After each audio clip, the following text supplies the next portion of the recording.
Hi, and welcome back to another Wednesday with me and Marcy and this one's Precious Life. Every Wednesday, I randomly pull a story title from Marcy and I read you the first page of the story. If you are well acquainted with my space, you will know that I am still pointing in the opposite direction because the latest addition to our household, which is a banded huntsman about the size of my hand, we call her Lilith.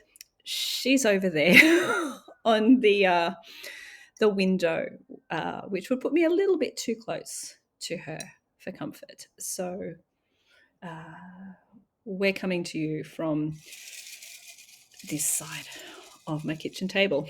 So, without further ado, let's pull ourselves a story. The meek shall inherit the earth. The meek shall inherit the earth, I would have written in about 2014. It was written for a CSFG anthology. It was inspired by the idea. I had read that Indigenous women and Indigenous babies in the US, that babies learned that when a hand went over their nose and their mouth, that they weren't to cry.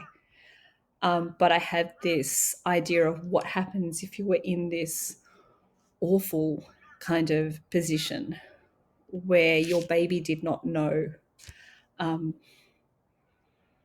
if it cried, it put everybody in danger. What do you do with a screaming baby in the middle of an alien invasion? So this was long before there was The Quiet Place. So yes, it's set in Brisbane. It is set along the river. It has its own element of birth punk, I guess. Right, so without further ado, the meek shall inherit the earth. 139.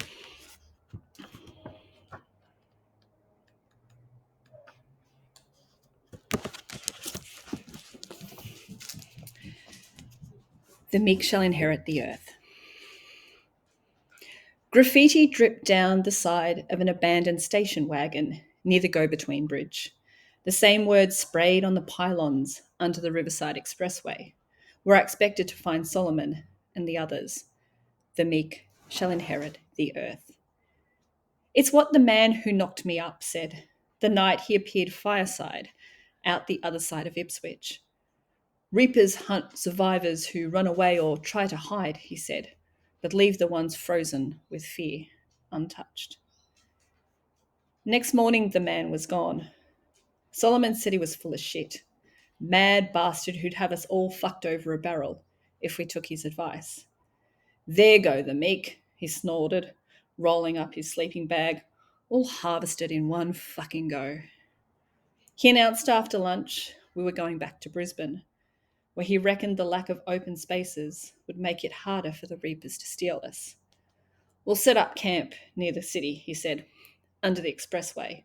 We'll be safe by the water. Solomon led us out of the city to escape the rotting bodies the sickness left behind. No one mentioned that was only a fortnight ago. No one argued about going back. It was easier to let Solomon make the decisions. That's why it fucking cut deep that final morning, months later, under the expressway, when Solomon said, "I'm sorry, Anna Ray. It's survival of the fittest. You have to go."